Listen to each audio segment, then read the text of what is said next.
Maths foundation के physics के class में आप सभी का स्वागत है। मैं इरफान आलम आपको पढ़ा रहा हूँ क्लास 12 के फिजिक्स का चैप्टर नंबर 2 जिसका नाम है इलेक्ट्रिक पोटेंशियल एंड कैपेसिटेंस। और इस चैप्टर का फर्स्ट टॉपिक है जो इलेक्ट्रिक पोटेंशियल के नाम से जाना जाता है। हम आज आपको शुरुआत करने वाले हैं इलेक्ट्रिक पोटेंशियल से। इलेक्ट्रिक पोटेंशियल को समझने के लिए हम लोगों को कुछ फंडामेंटल्स बातों को समझना होगा। इसमें सबसे पहली चीज जो है उसका नाम है इलेक्ट्रिक फील्ड। इलेक्ट्रिक फील्ड, आइए हम लोग समझते हैं कि ये इलेक्ट्रिक फील्ड होता क्या है। सपोज कीजिए कि आपने स्पेस में कोई चार्ज रखा है, तो ये चार्ज अपने चारों तरफ एक इलेक्ट्रिकल इन्वायरमेंट प्रोड्यूस करता है। किसी चार्ज के कारण उसके चारों तरफ जहां तक उस चार्ज का इलेक्ट्रिकल इफेक्ट महसूस कर सकते हैं, वो स्पेस उस चार्ज का इलेक्ट्रिक फील्ड कहलाता है। The space around a charge up to which electrical effect of charge can be experienced is called electric field. तो मैंने यहां पर लिख दिया है the space around a charge up to which the electrical effect of charge can be experienced is called electric field. ये एक imaginary space है। इलेक्ट्रिक फील्ड जो है ये एक इमेजिनरी स्पेस है। जब कोई चार्ज इस इमेजिनरी स्पेस में जब कोई चार्ज इंटर करता है तो वो अट्रैक्शन या रिपल्सन का फोर्स महसूस करेगा। तो it is imaginary space around the charge in which if another charge इंटर्स experiences a force of attraction or repulsion। तो आप इसे लिख सकते हैं it is an imaginary space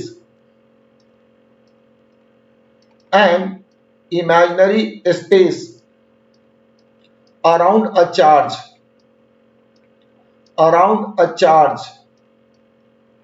in which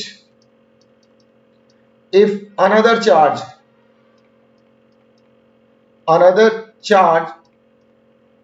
enters into this space experiences a force of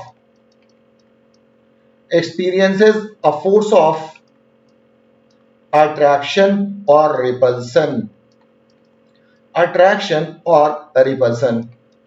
इस space में अगर कोई चार्ज इंटर करता है तो वो अट्रैक्शन या रिपल्सन का फोर्स महसूस करेगा। मान लिया जाए कि ये जो इलेक्ट्रिक फील्ड है, ये इलेक्ट्रिक फील्ड एक पॉजिटिव चार्ज के कारण क्रिएट हुआ है। तो अगर इस इलेक्ट्रिक फील्ड में कोई पॉजिटिव चार्ज इंटर करता है तो वो फोर्स ऑफ रिपल्सन महसूस करेगा। लेकिन अगर इस इलेक्ट्रिक फील्ड में कोई नेगेटिव चार्ज इंटर करता है तो ये नेगेटिव चार्ज इस फील्ड में फोर्स ऑफ अट्रैक्शन महसूस करेगा। तो पॉजिटिव चार्ज के कारण अगर कोई इलेक्ट्रिक फील्ड क्रिएट होता है और उसमें पॉजिटिव चार्ज इंटर करता है तो वो फोर्स ऑफ रिपल्सन महसूस करेगा, और नेगेटिव चार्ज इंटर करता है तो वो फोर्स ऑफ अट्रैक्शन। लेकिन अगर यही इलेक्ट्रिक फील्ड कोई नेगेटिव चार्ज क्रिएट करता है तो पॉजिटिव चार्ज इस फील्ड में आने पर फोर्स ऑफ अट्रैक्शन महसूस करेगा और नेगेटिव चार्ज इस फील्ड में आने पर फोर्स ऑफ रिपल्सन महसूस करेगा। मतलब कोई भी चार्ज इलेक्ट्रिक फील्ड में जब इंटर करता है तो वो फोर्स ऑफ अट्रैक्शन या रिपल्सन महसूस करता है। तो मैं उम्मीद करता हूं कि आपने समझ लिया होगा कि इलेक्ट्रिक फील्ड क्या है। आइए आगे समझते हैं। अगर आपके पास 1 कूलम का पॉजिटिव चार्ज है, positive charge of 1 coulomb, 1 coulomb के पॉजिटिव चार्ज को यूनिट पॉजिटिव चार्ज के नाम से जाना जाता है। तो एक टर्म डिफाइन किया गया unit positive charge. A positive charge of 1 coulomb is called unit positive charge. A positive charge of 1 coulomb is called unit positive charge.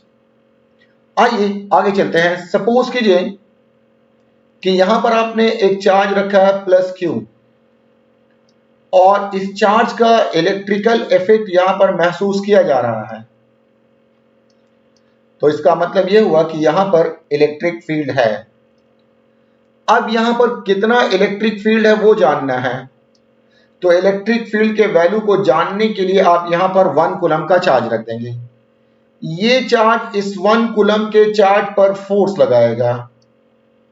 1 coulomb के चार्ज पर जितना फोर्स लगेगा उसे E से लिखते हैं और यही इलेक्ट्रिक फील्ड का वैल्यू होता है और इसे हम लोग इंटेंसिटी ऑफ इलेक्ट्रिक फील्ड के नाम से जानते हैं।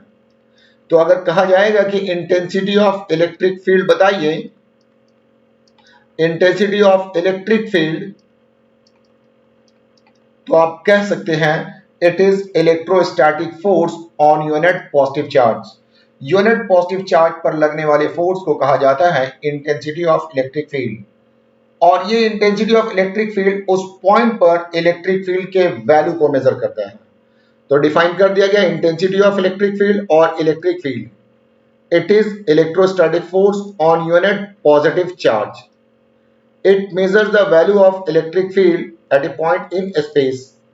स्पेस के किसी पॉइंट पर इलेक्ट्रिक फील्ड का क्या वैल्यू है इसे मेजर करेगा। हम लोग एक्सप्रेशन निकालना चाहेंगे for intensity of electric field due to isolated point charge. अगर चार्ज अकेला हो तो आइसोलेटेड कहलाता है, अगर दो हो तो पेयर कहलाता है और दो से ज्यादा हो तो मल्टीपल। यहां पर एक ही चार्ज के कारण हम लोग इलेक्ट्रिक फील्ड मालूम कर रहे हैं तो इसे आइसोलेटेड पॉइंट चार्ज कहेंगे। पॉइंट O पर एक चार्ज रखा गया +Q, ये कहलाता है आइसोलेटेड पॉइंट चार्ज। ये चार्ज इलेक्ट्रिक फील्ड प्रोड्यूस करेगा, इसलिए इस चार्ज को सोर्स चार्ज भी कहा जाता है। यहां से r डिस्टेंस पर एक पॉइंट P है, यहां पर इलेक्ट्रिक फील्ड का वैल्यू निकालना है। स्पेस के किसी भी पॉइंट पर अगर इलेक्ट्रिक फील्ड का वैल्यू निकालना होगा तो वहां पर एक यूनिट पॉजिटिव चार्ज रख देंगे। तो यहां पर मैंने एक यूनिट पॉजिटिव चार्ज रख दिया। इस पॉइंट P की दूरी O से R है। इस यूनिट पॉजिटिव चार्ज पर एक फोर्स लगेगा जिस फोर्स को इलेक्ट्रिक फील्ड या इंटेंसिटी ऑफ इलेक्ट्रिक फील्ड के नाम से जाना जाता है। तो यहां पर लिखा गया Q amount of source charge at O, R distance of point P from O और E है intensity of electric field at P। इसे हम लोग सिर्फ इलेक्ट्रिक फील्ड एट P भी कहते हैं, एट P। आपने कूलम्स के लॉ में पढ़ा था, सॉरी, कूलम्स के लॉ में ये पढ़ा गया है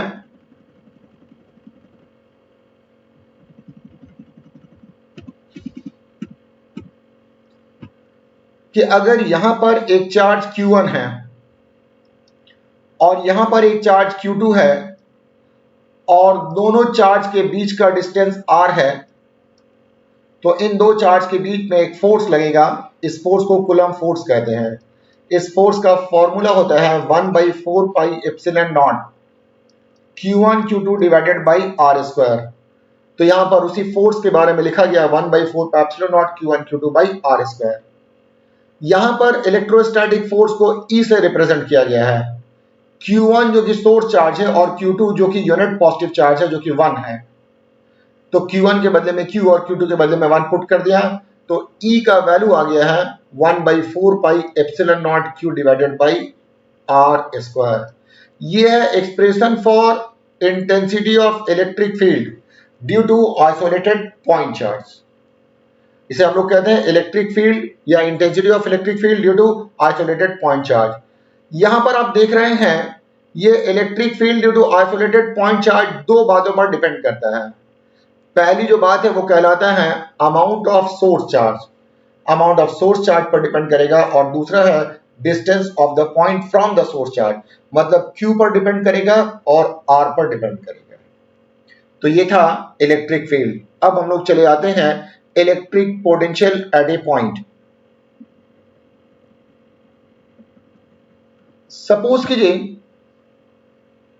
कि यहां पर आपने एक चार्ज +Q रखा है, यहां से कुछ दूरी पर एक पॉइंट P है। मान लिया जाए कि यहां पर इलेक्ट्रिक फील्ड है। अब इस इलेक्ट्रिक फील्ड के किसी पॉइंट पर एक यूनिट पॉजिटिव चार्ज रखते हैं तो ये यूनिट पॉजिटिव चार्ज या तो एनर्जी गेन करेगा या एनर्जी लॉस करेगा। इलेक्ट्रिक फील्ड के किसी point per unit positive charge को रखने पर वो एनर्जी गेन करता है या एनर्जी लॉस करता है, जितनी एनर्जी वो यूनिट पॉजिटिव चार्ज गेन या लॉस करेगा वही उस पॉइंट का इलेक्ट्रिक पोटेंशियल होगा। तो मैंने डिफाइन किया है the amount of energy gained और lost by unit positive charge if placed at a point in an electric field is called electric potential at that point। जितना एनर्जी गेन करेगा या जितना एनर्जी लॉस करेगा वो उस पॉइंट का electric potential हो जाएगा। जैसे मान लिया जाए कि यहां पर यूनिट पॉजिटिव चार्ज को रखने पर वो 9 जूल एनर्जी गेन करता है, तो मतलब हुआ कि इस पॉइंट का पोटेंशियल 9 वोल्ट हो जाएगा। अगर वो 15 जूल एनर्जी गेन करेगा तो यहां पर का पोटेंशियल 15 वोल्ट हो जाएगा। अगर वो 6 जूल का एनर्जी लॉस करेगा तो यहां पर का पोटेंशियल -6 वोल्ट हो जाएगा। मतलब स्पेस के किसी point per unit positive charge को रखने पर वो जितनी एनर्जी लॉस या गेन करेगा वो एनर्जी लॉस या गेन उस पॉइंट का इलेक्ट्रिक पोटेंशियल कहलाएगा। तो the amount of energy gained or lost by unit positive charge if placed at a point in an electric field is called electric potential of that point। अगर electric field positive charge ने create किया है तो unit positive charge energy gain करेगा। मतलब positive charge के कारण जो इलेक्ट्रिक पोटेंशियल होगा वो पॉजिटिव होगा। फिर से बोल रहे हैं,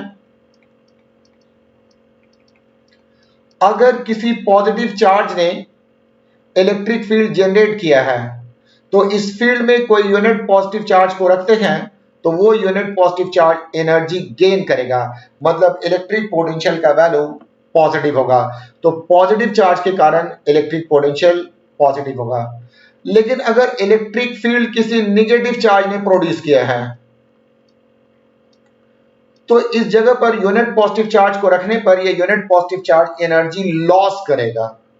मान लिया जाए कि यूनिट पॉजिटिव चार्ज ने 8 जूल का एनर्जी लॉस किया है, 8 जूल का एनर्जी लॉस किया है, तो यहां पर का पोटेंशियल -8 वोल्ट हो जाएगा। तो पॉजिटिव चार्ज के कारण जनरेट किए हुए इलेक्ट्रिक फील्ड में unit positive charge energy gain करता है, इसलिए पोटेंशियल पॉजिटिव होता है। लेकिन अगर नेगेटिव चार्ज होगा तो एनर्जी लॉस होगा, इसलिए पोटेंशियल नेगेटिव हो जाएगा। तो unit positive charge will gain energy if electric field is created by positive charge, but unit positive charge will loss energy if electric field is created by negative charge.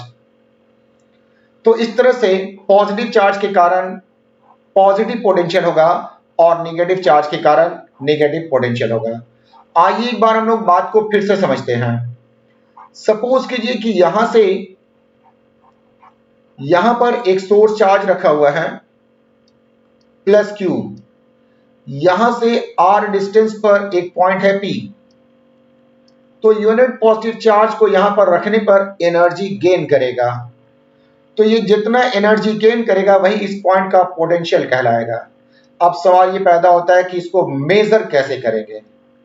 तो potential को major करने के लिए इस unit positive charge को आप infinity पर ले जाएंगे और फिर इंफिनिटी से इस यूनिट पॉजिटिव चार्ज को यहां लाएंगे। तो इंफिनिटी से यूनिट पॉजिटिव चार्ज को यहां तक लाने में जो वर्क करना पड़ेगा वही इस पॉइंट का पोटेंशियल हो जाएगा। मतलब पोटेंशियल को मेजर किया जाता है अमाउंट ऑफ वर्क डन से। It is measured by amount of work done to bring unit positive charge from infinity to a point in the electric field without acceleration. तो लिख दिया गया है it is measured by amount of work done to carry unit positive charge from infinity to a point in the electric field without acceleration. तो ये calculate करने का तरीका है। अब हम लोग ये आइसोलेटेड चार्ज है, इस आइसोलेटेड चार्ज के कारण r डिस्टेंस पर इलेक्ट्रिक पोटेंशियल का क्या फॉर्मूला होगा वो निकालना चाहते हैं। तो आइए हम लोग इलेक्ट्रिक पोटेंशियल के फॉर्मूला को निकाल कर देखते हैं। ये जो आप देख रहे हैं डायग्राम में दिखाया गया है, यहां पर +Q चार्ज है, इसको कहा जाता है amount of source charge. P एक पॉइंट है जो कि O से R डिस्टेंस पर है, यहीं पर हम लोग इलेक्ट्रिक पोटेंशियल निकालना चाहते हैं। तो स्टेटमेंट में लिखा हुआ है let a point source charge Q is kept at O. P is a point at distance r from O. We want to determine electric potential at P. Point P पर electric potential क्या होगा ये हम लोग जानना चाहते हैं। इसके लिए हम लोग एक यूनिट पॉजिटिव चार्ज लिया है और यूनिट पॉजिटिव चार्ज को हम लोगों ने इन्फिनिटी पर लाकर रख दिया है। अब इस यूनिट पॉजिटिव चार्ज को यहां से पॉइंट P तक लाएंगे तो इन्फिनिटी से पॉइंट P तक लाने में जो वर्क करना पड़ेगा वही वर्क इलेक्ट्रिक पोटेंशियल कहलाएगा। सपोज कीजिए कि इन्फिनिटी से यूनिट पॉजिटिव चार्ज को A तक लाया गया है तो एक पड़ाव है, एक ठहराव है। मान लिया जाए कि A की दूरी O से R है और यूनिट पॉजिटिव चार्ज A पर रखा हुआ है तो ये चार्ज प्लस Q इस यूनिट पॉजिटिव चार्ज पर फोर्स लगाएगा। इस फोर्स को कहा जाता है इंटेंसिटी ऑफ इलेक्ट्रिक फील्ड। इस फोर्स के कारण ये unit positive charge right side में मूव करेगा।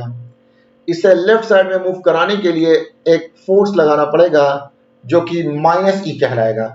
मतलब वो मैग्नीट्यूड में ई के बराबर होगा लेकिन डायरेक्शन में ऑपोजिट। मान लिया जाए कि इस फोर्स के कारण ये unit positive charge D R distance से मूव कर रहा है और इस पे जो वर्क करना पड़ा है वो वर्क है dv। तो let us take an arbitrary point A at a distance r from O and assume that unit positive charge is kept at A. Let E है intensity of electric field at A और dv है small amount of work done to displace unit positive charge by dr। आप work done का formula जानते हैं। Work done होता है dot product of force and displacement. यहां पर फोर्स माइनस ई है और डिस्प्लेसमेंट dr है तो dv का वैल्यू हो जाएगा minus E dot D R. E dot D R का डॉट प्रोडक्ट होगा ई डी आर कॉस थीटा, क्योंकि आपने पढ़ा है ए डॉट बी का डॉट प्रोडक्ट होता है ए बी कॉस थीटा। तो ई डी आर का डॉट प्रोडक्ट हो जाएगा ई डी आर कॉस थीटा। जिधर फोर्स लग रहा है डिस्प्लेसमेंट उसी डायरेक्शन में है इसलिए थीटा का वैल्यू 0 हो जाएगा। तो आप लिख देंगे since theta is equal to 0। cos 0 का वैल्यू 1 होता है तो 1 पुट करेंगे तो dv is equal to minus E D R हो जाएगा। अब यहां पर हम लोग इलेक्ट्रिक फील्ड का वैल्यू पुट करेंगे तो आप देखेंगे कि चार्ज q है, यहां से यहां के बीच का डिस्टेंस स्मॉल r है तो इलेक्ट्रिक फील्ड का एक्सप्रेशन हो जाएगा 1/4 pi epsilon naught q divided by r square into dr since e is equal to 1/4 pi epsilon naught q by r square है। ये small amount of work done है और इस स्मॉल वर्क डन से large work done निकालना है।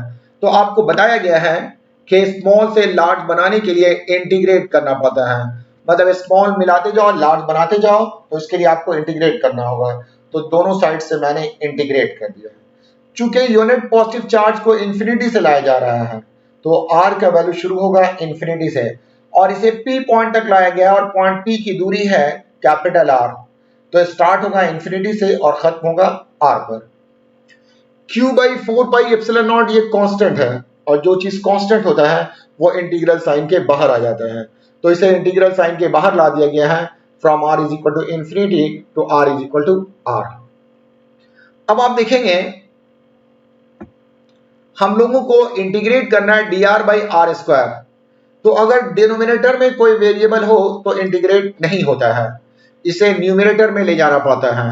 ये are square है तो आप डिनोमिनेटर से न्यूमरेटर में ले जाएंगे तो r पर पावर -2 हो जाएगा। इंटीग्रेशन में वेरिएबल पर जो भी पावर है उसमें 1 ऐड किया जाता है तो r पर पावर -2 है, इस पर 1 ऐड करेंगे तो -2 प्लस 1 मिलकर हो जाएगा -1 और जो पावर मिले उसी से डिवाइड कर देते हैं तो -2 प्लस 1 मिलकर -1 हो गया। यहाँ r पर पावर -1 इसी -1 से डिवाइड कर देंगे।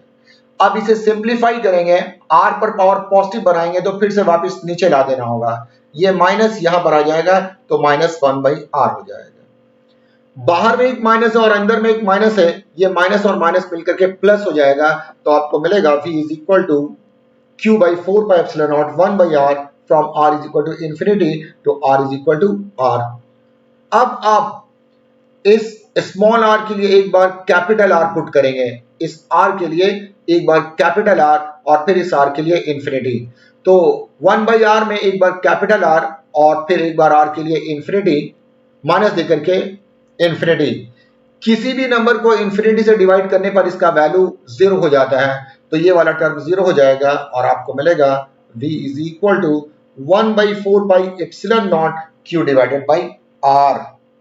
तो ये है expression for electric potential due to isolated point charge.